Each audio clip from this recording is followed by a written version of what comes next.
ಇನ್ನ ಸೊ ಈ ಒಂದು ಕಾಲದಲ್ಲಿ ಬರ್ತಕ್ಕಂಥದ್ದೇ ಅವರ ಒಂದು ಧಾರ್ಮಿಕ ಜೀವನ. ಸೊ ಋಗ್ವೇದ ಕಾಲದಲ್ಲಿ ಅತ್ಯಂತ ಹೆಚ್ಚಿನ ಪ್ರಾಮುಖ್ಯತೆಯಲ್ಲಿ ಪ್ರಕೃತಿಯ ಒಂದು ಆರಾಧನೆ ಕೊಡ್ತಾ ಇದ್ರು. ನೋಡಿ, ಪ್ರಕೃತಿ ಆರಾಧನೆ ಅಂತಂದ್ರೆ ಪ್ರಕೃತಿ ಸಂಬಂಧಪಟ್ಟಿರ್ತಕ್ಕಂಥ ದೇವರುಗಳು, ಲೈಕ್ ಸೂರ್ಯ ಇರ್ಬೋದು, ಯಮ ಇರ್ಬೋದು, ಮಾರುತ ಇರ್ಬೋದು, ಇಲ್ಲ ಇಂದ್ರ ಇರ್ಬೋದು, ಸೋಮ ಇರ್ಬೋದು, ವರುಣ, ಮಿತ್ರ, ಯಮ, ಅಶ್ವಿನಿ, ಈ ದೇವರುಗಳಿಗೆ ಪ್ರಾಮುಖ್ಯತೆ ಕೊಡ್ತಾ ಇದ್ರು. There is no origin of Shiva, Ganapati, Parvati, ಈ ರೀತಿ ಯಾವುದೂ ಕೂಡ ಇರಲಿಲ್ಲ. ಇದೆಲ್ಲ ಆರಿಜಿನೆಂಟ್ ಆಗಿದೆ ಯಾವಾಗ? ನಂತರದ ಒಂದು ವೇದಿಕ ಕಾಲದಲ್ಲಿ.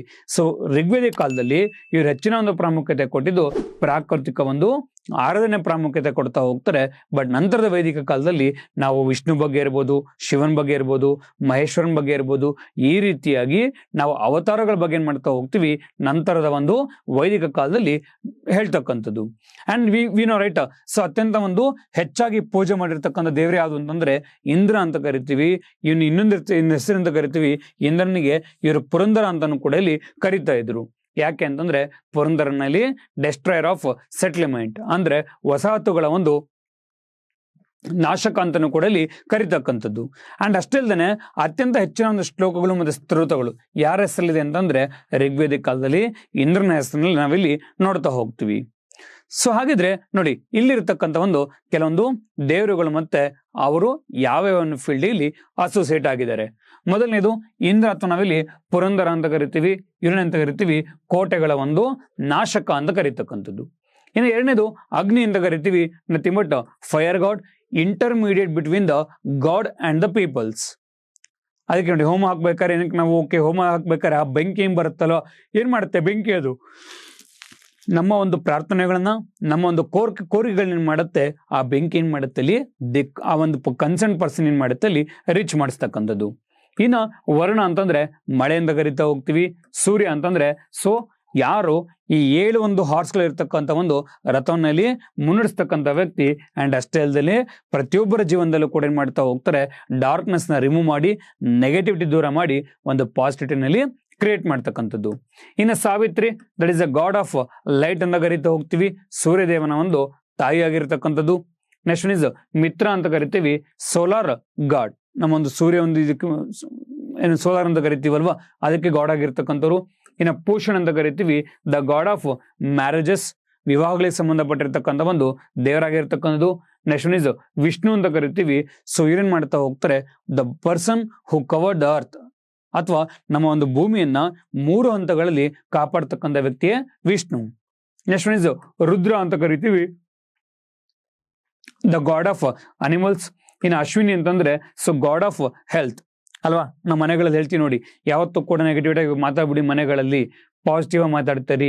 ಮನೆಗಳಲ್ಲಿ ಅಶ್ವಿನಿ ದೇವತೆ ನೆಲೆಸಿರ್ತಾರೆ, ಅವ್ರು ಯಾವಾಗ್ಲೂ ಕೂಡ ಅಸ್ತು ಅಂತ ಹೇಳಿ ಕರಿತಾ ಇರ್ತಾರೆ.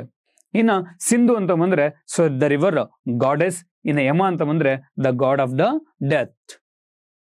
ಇನ್ನ ಸೊ ಮಾರುತ ಅಂತ ಬಂದ್ರೆ the god of the strength ಮತ್ತೆ ಸ್ಟಾರ್ಮ್. ನೋಡಿ, ಇಲ್ಲಿರ್ತಕ್ಕಂಥ ಎಲ್ಲಾ ದೇವರನ್ನಾಗಿದ್ರಲ್ಲಿ ನ್ಯಾಚುರಲ್ ಗಾಡೆಸ್ ಅನ್ನ ನಾವಿಲ್ಲಿ ಕರಿತಾ ಇದ್ವಿ. ಬಟ್ ಋಗ್ವೇದಿಕ್ ಅಂದ್ರೆ ವೇದಗಳ ಒಂದು ನಂತರದ ಏನ್ ಮಾಡ್ತಾ ಹೋಗ್ತೀವಿ, ನಾವು ಅತ್ಯಂತ ಹೆಚ್ಚಿನ ಒಂದು ಪ್ರಾಮುಖ್ಯತೆಯಲ್ಲಿ ನಾವೇ ರಚನೆ ಮಾಡ್ಕೊಂಡಿರ್ತಕ್ಕಂಥ ಬೇರೆ ಬೇರೆ ದೇವರುಗಳ ಕುರಿತಾಗಿ ಇಲ್ಲಿ ಹೇಳ್ತಕ್ಕಂಥದ್ದು. ಇನ್ನ ಸೊ ಇವ್ರ ಕಾಲ ಇರತಕ್ಕಂಥ ಒಂದು ಮ್ಯಾರೇಜ್ಗಳ ಬಗ್ಗೆ ನಾವಿಲ್ಲಿ ಮಾತಾಡ್ತಾ ಹೋಗೋಣ. ಒಟ್ಟಾರೆಯಾಗಿ ಯಾವ ರೀತಿಯ ಒಂದು ಮ್ಯಾರೇಜ್ನಲ್ಲಿ ಪರ್ಫಾರ್ಮ್ ಮಾಡ್ತಾ ಇದ್ರು. ಮೊದಲನೇದು ನಾವು ಬ್ರಹ್ಮ ವಿವಾಹ ಅಂತ ಕರಿತಾ ಹೋಗ್ತೀವಿ. ಇದನ್ನ ಒಬ್ಬ ಮನುಷ್ಯನಿಗೆ ಡೌರಿ ಕೊಟ್ಟೇನ್ ಮಾಡ್ತಿರ್ಲಿ, ಒಂದು ಹುಡುಗಿಯನ್ನ ಕೊಟ್ಟು ಮದುವೆ ಮಾಡಿದ್ರೆ ಅದಕ್ಕೆ ಅಂತ ಕರಿತೀವಿ ಬ್ರಹ್ಮ ವಿವಾಹ ಅಂತ ಕರೀತಕ್ಕಂಥದ್ದು. ಇನ್ನೊಂದು ದೈವ ವಿವಾಹ ಅಂತ ಕರಿತಾ ಹೋಗ್ತೀವಿ. ಸೊ ಈ ಒಂದು ಬಾಲಕಿಯನ್ನ ಅಥವಾ ಮಳೆ ಏನ್ ಮಾಡ್ತಾ ಹೋಗ್ತೀವಿ, ನಾವು ಪುರೋಹಿತರಿಗೆ ಇಲ್ಲಿ ಕೊಡ್ತಕ್ಕಂಥದ್ದು. ಇದಕ್ಕೆ ದಾನ ರೂಪದಲ್ಲಿ ಕೊಡ್ತಾ ಹೋಗ್ತೀವಿ. ಅಂತ ಮಹಿಳೆ ಮದುವೆ ಆದ್ರೆ ಅದಕ್ಕೆ ಅಂತ ಕರಿತೀವಿ ನಾವು ದೈವ ವಿವಾಹ ಅಂತ ಕರಿತಕ್ಕಂಥದ್ದು. ನೆಕ್ಸ್ಟ್ ಒನ್ ಇಸ್ ಆರ್ಷ ವಿವಾಹ, ಅಂದ್ರೆ giving girl to a man after accepting the bride price. ಇಲ್ಲೇನ್ ಮಾಡ್ತಾ ಹೋಗ್ತಾರೆ, ಒಂದು ಬ್ರೈಡಿಗೆ ಇಲ್ಲಿ ಒಂದು ಪ್ರೈಸ್ ಅಂತ ಫಿಕ್ಸ್ ಮಾಡ್ತಾರೆ. ಆ ಪ್ರೈಸ್ ನ ಕೊಟ್ಟು ಅವಳನ್ನ ಕರ್ಕೊಂಬಂದ ನಂತರ ಮದುವೆ ಆದ್ರೆ ಅದಕ್ಕೆ ಅಂತ ಕರಿತೀವಿ ಆರ್ಷ ವಿವಾಹ ಅಂತ ಕರಿತೀವಿ. ಡೌರಿ ಬೇರೆ, ಬ್ರೈಡ್ ಪ್ರೈಸ್ ಬೇರೆ. ಡೌರಿ ನೀವು ಡಿಮ್ಯಾಂಡ್ ಮಾಡ್ತಕ್ಕಂಥದ್ದು, ಬ್ರೈಡ್ ಪ್ರೈಸ್ ಹಂಗಲ್ಲ. ನೋಡಪ್ಪ ಇದಕ್ಕೆ ಇಷ್ಟು ಹಿಂಗಿದೆ, ನನ್ನ ಮಗಳ ಮದುವೆ ಆಗಬೇಕು ಅಂತಂದ್ರೆ ನಿಂತ ಮಿನಿಮಮ್ 10 ಹಸುಗಳು ಇರಲೇಬೇಕು. 10 ಹಸುಗಳನ್ನ ಕೊಡು, ನನ್ನ ಮಗಳ ಮದುವೆ ಆಗು. ಈ ರೀತಿಯಾಗಿ ಏನ್ ಮಾಡ್ತಾ ಹೋಗ್ತಾರೆ, ಬ್ರೈಡ್ ಪ್ರೈಸ್ ನಲ್ಲಿ ಫಿಕ್ಸ್ ಮಾಡ್ತಾ ಇದ್ರು. ನೆಕ್ಸ್ಟ್ ಒನ್ ಇಸ್ ಪ್ರಜಾಪತ್ಯ ಒಂದು ವಿವಾಹ ಅಂತ ಕರಿತೀವಿ. Here the giving girl to a man without any kind of the bride price. ಇಲ್ಲಿ ಯಾವುದೇ ರೀತಿ ಬ್ರೈಡ್ ಪ್ರೈಸ್ ಏನ್ ಮಾಡ್ತಾರೆ, ಒಬ್ಬ ಮನುಷ್ಯನಿಗೆ ಇಲ್ಲಿ ಮಗಳನ್ನ ಕೊಡ್ತಕ್ಕಂಥದ್ದು. ನೆಕ್ಸ್ಟ್ ಒನ್ ಇಸ್ ಗಾಂಧಾರ ವಿವಾಹ. ಗಾಂಧಾರ ವಿವಾಹ ಅಂತಂದ್ರೆ love marriage. Next one is about the ಅಸುರ ವಿವಾಹ, ಅಂದ್ರೆ the love with the purchased girl. So in case ಮಾರುಕಟ್ಟೆಗಳಲ್ಲಿ ಪರ್ಚೇಸ್ ಮಾಡಿರ್ತಾರಲ್ಲ, ಆ ಒಂದು ಹೆಣ್ಮಕ್ಳ ಜೊತೆ ಮದುವೆ ಆದ್ರೆ ಅದಕ್ಕೆ ನಾವು ಅಸುರ ವಿವಾಹ ಅಂತ ಕರಿತೀವಿ. ಇನ್ನ ರಾಕ್ಷಸ ವಿವಾಹ ಹೆಚ್ಚಾಗಿ ಈ ದೆಹಲಿ ಸುಲ್ತಾನ್ಸ್ ಮತ್ತೆ ನಾವಿಲ್ಲಿ ಮೊಘಲರ ಕಾಲದಲ್ಲಿ ನೋಡ್ತಕ್ಕಂಥದ್ದು. ಏನು ಅಂತಂದ್ರೆ, ಈಗ ಒಬ್ಬ ರಾಜ ಒಂದ್ ಕಡೆ ದಂಡೆತ್ತು ಹೋಗಿರ್ತಾನೆ, ಅಲ್ಲಿ ಇನ್ನೊಬ್ಬ ರಾಜನ ಸೋಲ್ಸಿ ಅವನ ರಾಣಿಯ ಕರ್ಕೊಂಬಂದಿಲ್ಲಿ ಇವ್ರ ಮದುವೆ ಆಗ್ತಕ್ಕಂಥದ್ದು, ಇಲ್ಲ ಅವ್ರ ಮಗಳನ್ನ ಕರ್ಕೊಂಬಂದು ಮದುವೆ ಆಗ್ತಕ್ಕಂಥದ್ದು. ಈ ರೀತಿ ಕೃತ್ಯಗಳಿಗೆ ನಾವು ರಾಕ್ಷಸ ವಿವಾಹ ಅಂತ ಕರಿತಾ ಇದ್ವಿ. ಇನ್ನ ಪೈಶಾಚಿಕ ವಿವಾಹ ಅಂದ್ರೆ ಒಂದು ಹೆಣ್ಣನ್ನ ಮದುವೆ ಹಾಕೊಂಡ ಮುಂಚೆನೆ ಅವಳನ್ನ ಬಲಾತ್ಕಾರ ಮಾಡ್ತಾರೆ, ನಂತರದೊಳಗೆ ಏನ್ ಮಾಡ್ತಾರೆ, ಮದುವೆನ ಮಾಡ್ತಾರೆ, ಅದು ಮದುವೆ ಆಗ್ತಾರೆ. ಅದಕ್ಕೆ ಅಂತ ಕರಿತೀವಿ ನಾವು ಪೈಶಾಚಿಕ ಒಂದು ವಿವಾಹ ಅಂತ ಕರಿತಕ್ಕಂಥದ್ದು.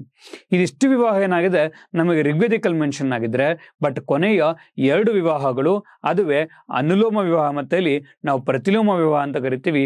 ಇದನ್ನ ವೈದಿಕದ ಒಂದು ನಂತರದ ಅವಧಿನಲ್ಲಿ ಮೆನ್ಷನ್ ಮಾಡಿದ್ದಾರೆ. ಅನುಲೋಮ ವಿವಾಹ ಅಂದ್ರೆ ಏನು? It's very clear. ಇದೇನಾಗಿದೆ, ಬ್ರೈಡ್ ಗ್ರೂಮು ಅಪ್ಪರ್ ಕ್ಲಾಸ್ ಆಗಿದ್ಕೊಂಡು ಬ್ರೈಡ್ ಲೋವರ್ ಕ್ಲಾಸ್ ಆಗಿದ್ರೆ ಅದಕ್ಕೆ ಅಂತ ಕರಿತೀವಿ ನಾವು ಅನುಲೋಮ ವಿವಾಹ ಅಂತ ನಾವಿಲ್ಲಿ ಕರಿತಕ್ಕಂಥದ್ದು. ಸರಿ, ಅರ್ಥ ಆಯ್ತಾ? ಇವಾಗ ಅಪ್ಪರ್ ಕ್ಲಾಸಿಂದ ಬ್ರೈಡ್ ಗ್ರೂಮು ಲೋವರ್ ಕ್ಲಾಸ್ನಿಂದ ಬ್ರೈಡ್ ಮದುವೆ ಆದ್ರೆ ಅದಕ್ಕೆ ಅಂತ ಕರಿತೀವಿ ನಾವು ಅನುಲೋಮ ವಿವಾಹ ಅಂತ ಕರಿತಕ್ಕಂಥದ್ದು. ಇನ್ನೊಂದು ಪ್ರತಿಲೋಮ ವಿವಾಹ ಅಂತ ಕರಿತಾ ಹೋಗ್ತೀವಿ. ಇದೇನಾಗುತ್ತೆ, ಸೊ ಬ್ರೈಡ್ ಏನಾಗುತ್ತೆ, ಇವಾಗ ಅವ್ರು ಅಪ್ಪರ್ ಕ್ಲಾಸ್ ಇದ್ದು ಬ್ರೈಡ್ ಗ್ರೂಮ್ ಲೋಯರ್ ಕ್ಲಾಸ್ ಅಲ್ಲಿ ಇದ್ರೆ ಅದಕ್ಕೆ ಅಂತ ಕರಿತೀವಿ ಪ್ರತಿಲೋಮ ವಿವಾಹ ಅಂತ ಕರಿತಕ್ಕಂಥದ್ದು. ನೀವು ನೋಡ್ತಿರ್ತಿರಲ್ಲಪ್ಪ, bride to be, bride groom to be ಅಂತೇಳಿ. ಬ್ರೈಡ್ ಗ್ರೂಮ್ ಅಂದ್ರೆ ಗಂಡು, ಬ್ರೈಡ್ ಅಂದ್ರೆ ಹೆಣ್ಣು, ಅಷ್ಟೇ ಸಿಂಬಲ್ ಇಲ್ಲಿ. ಈಗ ಸೊ ಮೇಲ್ಜಾತಿಯ ಗಂಡಿಗೆ ಕೆಳಜಾತಿಯ ಹೆಣ್ಣು ಕೊಟ್ಟು ಮದುವೆ ಮಾಡಿದ್ರೆ ಅನುಲೋಮ ವಿವಾಹ. ಅದನ್ನೇ ಉಲ್ಟಾ ಮಾಡಿ, ಸೊ ಮೇಲ್ಜಾತಿಯ ಒಂದು ಹೆಣ್ಣಿಗೆ ಕೆಳಜಾತಿಯ ಗಂಡನ್ ಕೊಟ್ಟು ಮದುವೆ ಮಾಡಿದ್ರೆ ಅದುವೇ ಪ್ರತಿಲೋಮ ವಿವಾಹ. This very examination important point of ಅಲ್ಲಿ ಇರ್ತಕ್ಕಂಥದ್ದು. ಈ 2 ವಿವಾಹಗಳ ಬಗ್ಗೆ ಎಲ್ಲಿ ಮೆನ್ಷನ್ ಮಾಡಿದ್ದಾರೆ ಅಂತಂದ್ರೆ, ಈ 2 ವಿವಾಹಗಳನ್ನ ಅಥರ್ವ ವೇದದಲ್ಲಿ ಮೆನ್ಷನ್ ನಾವಿಲ್ಲಿ ಮಾಡಿರ್ತಕ್ಕಂಥದ್ದು. ಸೊ ಅಂದ್ರೆ ಇನಿಷಿಯಲ್ ಆಗಿ ಈ ಒಂದು ವಿವಾಹಗಳ ಬಗ್ಗೆ ನಮ್ಗೆಲ್ಲೂ ಕೂಡ ಏನಾಗಿದೆ, ನಾವು ಉಲ್ಲೇಖಗಳನ್ನ ನಾವಿಲ್ಲಿ ನೋಡಿಲ್ಲ. ಇನ್ನ ಅದೇ ರೀತಿಯಾಗಿ ನೆಕ್ಸ್ಟ್ ಬರ್ತಕ್ಕಂಥ ವೇದಗಳ ಒಂದು ನಂತರದ ಒಂದು ಅವಧಿ. ಸೊ 1000 BC ಏನಾಗಿದೆ, ಇಲ್ಲಿ 500 BC ವರೆಗೆ ಮಾಡುತ್ತೆ ಇದು ಡೀಲ್ ಮಾಡ್ತಕ್ಕಂಥದ್ದು. ಇಲ್ಲಿ ಬರ್ತಕ್ಕಂಥ ಒಟ್ಟಾರೆಯಾಗಿ 3 ವೇದಗಳು, ಯಜುರ್ವೇದ, ನಂತರದಲ್ಲಿ ಸಾಮವೇದ, ನಂತರದಲ್ಲಿ ಅಥರ್ವಣ ವೇದ ಅಥವಾ ಅಥರ್ವ ವೇದ ಅಂತಾನು ಕೂಡ ಏನ್ ಮಾಡ್ತಾ ಹೋಗ್ತೀವಿ ಕರಿತಕ್ಕಂಥದ್ದು. ಹಾಗಿದ್ರೆ ಇಲ್ಲಿ ಒಂದೊಂದೇ ಏನ್ ಮಾಡ್ತಾ ಹೋಗೋಣ, ಈಗ ವೇದಗಳ ಬಗ್ಗೆ ನಾವಿಲ್ಲಿ ನೋಡ್ತಾ ಹೋಗೋಣ. ಮೊದಲನೇದು ನಾವಿದಕ್ಕೆ ಸಾಮವೇದ ಅಂತ ಕರಿತೀವಿ. ಸಾಮವೇದದಲ್ಲಿ ಸಮನ್ ಅಂತಕ್ಕಂಥ ಒಂದು ಪದದ ಒಂದು ಮೂಲದಿಂದ ಏನಾಗಿದೆ ಇಲ್ಲಿ ಪಡ್ಕೊಂಡಿರ್ತಕ್ಕಂಥದ್ದು. ಸಮನ್ ಅಂತಂದ್ರೆ ಮಧುರ ಅಥವಾ ನಾವಿಂದ ಕರೀತಾ ಹೋಗ್ತೀವಿ ಸಂಗೀತ ಅಂತ ಕರೀತಾ ಹೋಗ್ತೀವಿ. ಈ ಒಂದು ಸಾಮವೇದ ಏನಾಗಿದೆ ಅಲ್ಲಿ ಆದಷ್ಟು ಕೂಡ ಧ್ರುಪದ ರಾಗದಲ್ಲೇ ಇರ್ತಕ್ಕಂಥದ್ದು. ಇದು ನಂತರದಲ್ಲಿ ಮಿಡಿವಲ್ ಮಧ್ಯಕಾಲೀನ ಇತಿಹಾಸದಲ್ಲಿ ತಾನ್ಸೆನ್ ಅಥವಾ ರಾಮತನು ಪಾಂಡೆ ಅಂತ ಕರಿತೀವಿ. ಅವ್ರು ಏನ್ ಮಾಡ್ತಾರೆ, ಈ ಒಂದು ಧ್ರುಪದ ರಾಗವನ್ನು ಏನ್ ಮಾಡ್ತಾ ಹೋಗ್ತಾರೆ, ಪ್ರಸಿದ್ಧಿನಲ್ಲಿ ಗೊಳಿಸ್ತಕ್ಕಂಥದ್ದು. ಸೊ ಈ ಒಂದು ವೇದ ಏನಾಗಿದೆ, ಸೊ ಭಾವಗೀತಾತ್ಮಕ ಒಂದು ಪ್ರೇಮ ಕವಿತೆಗಳಿಗೆ ಅತ್ಯಂತ ಹೆಚ್ಚಾಗಿ ಸಂಬಂಧಪಟ್ಟಿರ್ತಕ್ಕಂಥದ್ದು. ಈ ಸಾಮವೇದದಲ್ಲಿ 1603 ಏನ್ ಮಾಡ್ತಾ ಹೋಗ್ತೀವಿ ಶ್ಲೋಕಗಳನ್ನಲ್ಲಿ ನೋಡ್ತಕ್ಕಂಥದ್ದು. ಅತ್ಯಂತ ಹೆಚ್ಚಿನ ಶ್ಲೋಕ ಎಲ್ಲಿ ಕಂಡುಬರುತ್ತೆ ಅಂದ್ರೆ ನಮಗೆ ಸಾಮವೇದದಲ್ಲಿ ಕಂಡುಬರ್ತಕ್ಕಂಥದ್ದು. ನೆಕ್ಸ್ಟ್ ಬರ್ತಕ್ಕಂಥದ್ದು ಅದುವೇ ನಾವು ಯಜುರ್ವೇದ ಅಂತ ಏನ್ ಮಾಡ್ತಾ ಹೋಗ್ತೀವಿ ಕರಿತಕ್ಕಂಥದ್ದು. ಈ ಯಜುರ್ವೇದ ಏನ್ ಮಾಡುತ್ತೆ, ಯಜ್ಞಗಳ ಒಂದು ನಿರ್ವಹಣೆಯ ಒಂದು ಕಾರ್ಯವಿಧಾನದ ಬಗ್ಗೆ ನಾವಿಲ್ಲಿ ಮಾತಾಡ್ತಕ್ಕಂಥದ್ದು. ಅಂಡ್ ಈ ಯಜುರ್ವೇದದ ಒಂದು ಶ್ಲೋಕಗಳನ್ನ ನಾವೇಂತ ಕರಿತೀವಿ ಅದುವೈರ್ಯ ಅಂತನೂ ಕೂಡ ಇಲ್ಲಿ ಕರಿತಕ್ಕಂಥದ್ದು. ಸೊ ಇಲ್ಲಿ ಬರ್ತಕ್ಕಂಥದ್ದು ಒಟ್ಟಾರೆಯಾಗಿ 3 ಫೇಮಸ್ ಯಾಗಗಳು. ಮೊದಲನೇದು ರಾಜಸಯೋಗ, ಎರಡನೇದು ವಾಜಪೇಯಿ ಯಾಗ, ಮೂರನೇದು ಅಶ್ವಮೇಧ ಯಾಗ. ಸೊ ಅಶ್ವಮೇಧ ಯಾಗ ನಮ್ಗೆಲ್ಲ ಗೊತ್ತಾ ಇದೆ. ಒಬ್ಬ ರಾಜ ಏನ್ ಮಾಡ್ತಾನೆ, ಈಗ ಅಶ್ವಮೇಧ ಯಾಗ ಒಂದು ಪರ್ಫಾರ್ಮ್ ಮಾಡಕ್ ಸ್ಟಾರ್ಟ್ ಮಾಡ್ದ ಅಂತಂದ್ರೆ ಒಂದು ಕುದುರೆ ಮೇಲೆ ಏನ್ ಮಾಡ್ತಿದ್ರು, ಈಗ ಓಲಿನ ಬರೆದು ಏನ್ ಮಾಡ್ತಿದ್ರು, ಕುದುರೆಗೆ ನೇತಾಕಿಲಿ ಕಳಿಸ್ಕೊಡ್ತಾ ಇದ್ರು. ಈ ಕುದುರೆ ಏನ್ ಮಾಡ್ತಿತ್ತು, ಇವಾಗ ಎಲ್ಲಾ ಕಡೆ ಟ್ರಾವೆಲ್ ಮಾಡ್ತಾ ಇತ್ತು. ಅದು ಒಂದು ಕಡೆ ಟ್ರಾವೆಲ್ ಮಾಡಿದಾಗ ಅಲ್ಲಿರೋ ರಾಜನಿಗೆ 2 ಚಾನ್ಸ್ ಇದ್ದಿದ್ದು. ಒಂದು, ಅದನ್ನ ಆ ಒಂದು ಕುದುರೆನ ಕಟ್ಟಾಕಿ ಯುದ್ಧಕ್ಕೆ ಆಹ್ವಾನ ಮಾಡಬೇಕಿತ್ತು. ಅದು ಕುದುರೆನ ಹೋಗಕ್ ಬಿಟ್ಟು ತನ್ನ ಒಂದು ಸಾಮಂತತ್ವನಲ್ಲಿ ತಾವೇ ರಾಜರ ಮುಂದೆ ಒಪ್ಕೋಬೇಕಾಗಿತ್ತು. ಇದುವೇ ಅಶ್ವಮೇಧ ಯಾಗ. ಈ ರೀತಿ ಕಾನ್ಕೋರ್ ಮಾಡಿರ್ತಕ್ಕಂಥ ಒಂದು ಪ್ರದೇಶನಾಗಿತ್ತು. ಬರೀ 1 ವರ್ಷದ ಅವಧಿ ಮಾತ್ರನಾಗಿತ್ತು. ಇವಾಗ ಅದು ರಾಜನಿಗೆ ಸೀಮಿತ ಆಗಿರ್ತಕ್ಕಂಥದ್ದು. ಈ ರೀತಿಯಾಗಿ ಈ ಅಶ್ವಮೇಧ ಯಾಗಗಳನ್ನ ಮಾಡೋದ್ರ ಮೂಲಕ ಈ ಒಂದು ರಾಜರು ಏನ್ ಮಾಡ್ತಿದ್ರು, ತಮ್ಮನ್ನ ತಾವಲ್ಲಿ ಚಕ್ರವರ್ತಿಗಳು ಅಂತ ಹೇಳಿ ಕರ್ಕೊಳ್ತಾ ಇದ್ರು. Is clear? ಇದು ಅಶ್ವಮೇಧ ಯಾಗ. ಇನ್ನು ಹೇಳ್ತಕ್ಕಂಥ ನಾವು ವಾಜಪೇಯಿ ಯಾಗ ಅಂತ ಕರಿತಾ ಹೋಗ್ತೀವಿ. ಈ ಒಂದು ವಾಜಪೇಯಿ ಯಾಗ ಎಲ್ಲಿ ನೋಡ್ತಾ ಹೋಗ್ತೀವಿ ಅಂತಂದ್ರೆ, ರಾಜ ಏನ್ ಮಾಡ್ತಿದ್ದ ಇವಾಗ ಅಂತಂದ್ರೆ, ತನ್ನ ಉತ್ತರಾಧಿಕಾರಿಯಲ್ಲಿ ನೇಮಿಸೋ ಸಲುವಾಗಿ ಏನ್ ಮಾಡ್ತಿದ್ರು, ಇಲ್ಲಿ ಒಂದು ಚಾರಿಯಟ್ ರೇಸ್, ರಥದ ಒಂದು ರೇಸ್ ನಡೆಸ್ತಾ ಇದ್ರು. ಆ ಒಂದು ರೇಸಲ್ಲಿ ಯಾರು ಗೆದ್ದು ಬರ್ತಾರೋ ಅವ್ರಿಗೆ ಏನ್ ಮಾಡ್ತಿದ್ರು, ನಂತರದಲ್ಲಿ ಉತ್ತರಾಧಿಕಾರ ಪಟ್ಟ ಕಟ್ತಾ ಇದ್ರು. ಅದುವೇ ವಾಜಪೇಯಿ ಯಾಗ. ಮಗಧಿರೆ ಫಿಲಮ್ ಅಲ್ಲಿ ಇದೆಯಲ್ಲ. ನಂತರ ಬರ್ತಕ್ಕಂಥ ರಾಜಸಿ ಯೋಗ. ಓಕೆ, ಇಲ್ಲಿ ಹೇಗೆ ಅಂತಂದ್ರೆ, ಒಂದು ಸಲ ರಾಜ ಏನ್ ಮಾಡ್ತಾನೆ, ಇವಾಗ ಎಷ್ಟೊಂದು ರಾಜರ ಏನ್ ಮಾಡ್ತಾನೆ, ಈಗ ಫೈಟ್ ಮಾಡಿ ಎಲ್ಲರನ್ನೂ ಕೂಡ ಏನ್ ಮಾಡಿರ್ತಾನೆ, ಇವಾಗ ಸೋಲ್ಸಿರ್ತಾನೆ. ಸೋಲ್ಸಾದ್ಮೇಲೆ ಅವನು ರಾಜಸಯೋಗನಲ್ಲಿ ಯಾಗ ಪರ್ಫಾರ್ಮ್ ಮಾಡ್ತಾನೆ. ಅಲ್ಲಿಗೆ ಏನ್ ಮಾಡ್ಬೇಕಿತ್ತು, ಎಲ್ಲಾ ರಾಜರು ಕೂಡ ಏನ್ ಮಾಡ್ಬೇಕಿತ್ತು, ಅಪಾರ ಪ್ರಮಾಣದ ಒಂದು ಕಪ್ಪ ಕಾಣಿಕೆ ದೇಣಿಗೆಯನ್ನು ತಗೊಂಡು ಆ ಒಂದು ಯಾಗ ಅಟೆಂಡ್ ಮಾಡ್ಬೇಕಿತ್ತು. ಆ ಒಂದು ಯಾಗದಲ್ಲಿ ಅಟೆಂಡ್ ಮಾಡೋದ್ರ ಮೂಲಕ ಅವರೆಲ್ಲರೂ ಕೂಡ ಏನ್ ಮಾಡ್ಬೇಕಿತ್ತು, ಸಾಮೂಹಿಕವಾಗಿ ಆ ಒಂದು ರಾಜನಲ್ಲಿ ಅಕ್ಸೆಪ್ಟ್ ಮಾಡ್ಕೊಂಡು ಅವನಿಗೆ ಚಕ್ರವರ್ತಿ ಅಂತ ಏನ್ ಮಾಡ್ತಿರ್ಲಿ ಬಿರುದನ್ನ ಕೊಡ್ತಾ ಇದ್ರು. ಸೊ ಈ ರೀತಿಯಾಗಿ ಈ 3 ಯಾಗಗಳ ಬಗ್ಗೆ ಏನ್ ಮಾಡಿದೀವಿ ನಾವು ಈ ಒಂದು ಯಜುರ್ವೇದದಲ್ಲಿ ಒಂದು ಉಲ್ಲೇಖವನ್ನ ಕೊಟ್ಟಿರ್ತಕ್ಕಂಥದ್ದು. ಇನ್ನ ಸೊ ಈ ಒಂದು ಯಜುರ್ವೇದ ಏನ್ ಮಾಡ್ತಾ ಹೋಗಿದೀವಿ, ನಾವು 2 ಪಾರ್ಟ್ ಆಗಿ ಡಿವೈಡ್ ಮಾಡ್ಕೊಂಡಿದೀವಿ. ಒಂದು ಶುಕ್ಲ ಯಜುರ್ವೇದ, ಇನ್ನೊಂದು ಕೃಷ್ಣ ಯಜುರ್ವೇದ. ಈ ಒಂದು ಶುಕ್ಲ ಯಜುರ್ವೇದಕ್ಕೆ ನಾವು ವಾಜಸನೇಯ ಒಂದು ವೇದ ಅಂತ ಕರಿತೀವಿ, ಅಥವಾ ಶ್ವೇತ ಯಜುರ್ವೇದ ಅಂತಾನೂ ಕೂಡ ಕರೀತಕ್ಕಂಥದ್ದು. ಶುಕ್ಲ ಅಂತಂದ್ರೆ ಬಿಳಿ ಶ್ವೇತವರ್ಣ, ಕೃಷ್ಣ ಅಂತಂದ್ರೆ ಕಪ್ಪು ಬಣ್ಣ. ಅಷ್ಟೇ ಬಿಟ್ಕೊಂಡ್ರೆ ಆಯ್ತು. ಸೊ ಅದೇ ರೀತಿಯಾಗಿ ಈ ಶುಕ್ಲ ಯಜುರ್ವೇದ ಏನಾಗಿದೆ, ಬರೀ ಕೇವಲ ಮಂತ್ರಗಳನ್ನ ಒಳಗೊಂಡಿದ್ರೆ, ಬಟ್ ಅದು ಈ ಕೃಷ್ಣ ಯಜುರ್ವೇದ ಏನಾಗಿದೆ, ಇದು ಮಂತ್ರಗಳು ಮತ್ತೆ ಇಲ್ಲಿ ಅದಕ್ಕೆ ಸಂಬಂಧಪಟ್ಟ ಹಾಗೆ ವಿವರಣೆನೂ ಕೂಡ ಏನ್ ಮಾಡ್ತಾ ಹೋಗ್ತೀವಿ ನಾವು ಕೃಷ್ಣ ಯಜುರ್ವೇದದಲ್ಲಿ ನೋಡ್ತಕ್ಕಂಥದ್ದು. ಇನ್ ಸಮ್ಟೈಮ್ಸ್ ನಾವು ನಮ್ಮ ಕ್ಯಾಲೆಂಡರ್ ನೋಡಿರ್ತೀವಿ ನೋಡಿ, ಶುಕ್ಲ ಒಂದು ಪಕ್ಷ, ಕೃಷ್ಣ ಪಕ್ಷ ಅಂತ ಕರೀತಾ ಹೋಗ್ತೀವಿ. ಅಂದ್ರೆ ನೀವಿವಾಗ ಹುಣ್ಣಿಮೆಯಿಂದ ಅಮಾವಾಸ ಕಡೆ ಟ್ರಾವೆಲ್ ಮಾಡ್ತಿದ್ರೆ ಅಂದ್ರೆ ಈ 15 ದಿನಗಳ ಅವಧಿ, ಇದಕ್ಕೆ ಅಂತ ಕರೀತಾ ಹೋಗ್ತೀವಿ ನಾವು ಕೃಷ್ಣ ಪಕ್ಷ ಅಂತ ಕರೀತಾ ಹೋಗ್ತೀವಿ. ಹುಣ್ಣಿಮೆ ಅವಧಿ ಅಂದ್ರೆ ಬೆಳಕಿನ ಏನ್ ಮಾಡ್ತಾ ಹೋಗ್ತೀವಿ, ಕತ್ಲಕ ಟ್ರಾವೆಲ್ ಮಾಡೋದು ಆ 15 ದಿನಕ್ಕೆ ಅವಧಿ ಅಂತ ಕರಿತೀವಿ ನಾವು ಕೃಷ್ಣ ಪಕ್ಷ ಅಂತ ಕರಿತೀವಿ. ಅದೇ ರೀತಿಯಾಗಿ ಅಮಾವಾಸ್ಯೆಯಿಂದ ಹುಣ್ಣಿಮೆ ಕಡೆ ಹೋಗ್ತಾ ಇದ್ರೆ ಆ ಒಂದು ಅವಧಿನ ನಾವು ಶುಕ್ಲ ಪಕ್ಷ ಅಂತ ಕರೀತಾ ಹೋಗ್ತೀವಿ.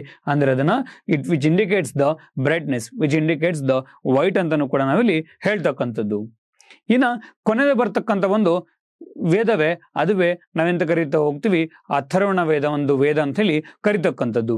ಇದೇನ್ ಮಾಡುತ್ತೆ, ಎಸ್ಪೆಷಲಿ ದುಷ್ಟಶಕ್ತಿಗಳು ಮತ್ತೆ ಇಲ್ಲಿ ಮಾಂತ್ರಿಕ ಒಂದು ಮಂತ್ರಗಳ ಬಗ್ಗೆ ಏನ್ ಮಾಡುತ್ತೆ, ಇಲ್ಲಿ ಒಂದು ಉಲ್ಲೇಖವನ್ನು ಕೊಟ್ಟಿರ್ತಕ್ಕಂಥದ್ದು. ಇಲ್ಲಿ ಡಿಫ್ರೆನ್ಸ್ ಏನು ಅಂತಂದ್ರೆ, ಮೊದಲ 3 ವೇದಗಳನ್ನ ಆರ್ಯನರು ರಚನೆ ಮಾಡಿದ್ರೆ, ಅದರ ಕೊನೆಯ ವೇದ ಆಗಿರತಕ್ಕಂಥ ಈ ಅಥರ್ವಣ ವೇದನ್ನ ಏನಾಗಿದೆ, ಇಲ್ಲಿ ಆರ್ಯನೇತರರು ಅಂದ್ರೆ ನಾನ್ ಆರ್ಯನ್ಸ್ ಏನ್ ಮಾಡಿದರೆ ಈ ಒಂದು ವೇದನಲ್ಲಿ ಸೃಷ್ಟಿ ಮಾಡಿರ್ತಕ್ಕಂಥದ್ದು.